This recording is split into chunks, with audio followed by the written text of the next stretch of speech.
Čahoj, toto je konkrétne ten malý projektík ohľadom krmiteľníka pre Amadínky. Výhoda, jediný rozdiel medzi verziou 1 a verziou 2, teraz čo je konkrétne táto, ale je to ešte furt také, že ešte treba dokončovať, tak je to, že toto sa dá krásne takto odstrániť a toto vám zostáva na klietke. S tým, že sa to dá i takto zavrieť a tým pádom zostane vám zavretý otvor a tým pádom to krmitko celé sa môže vyňať, očistiť, prípadne vymeniť za kúpeľničku.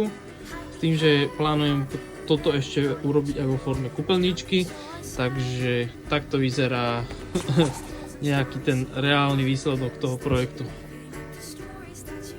Ak by vás niečo takéto podobné chcelo, ja neviem, vymyslieť, alebo ja neviem, nejakú nezmyselnosť, kľudne ma kontaktujte.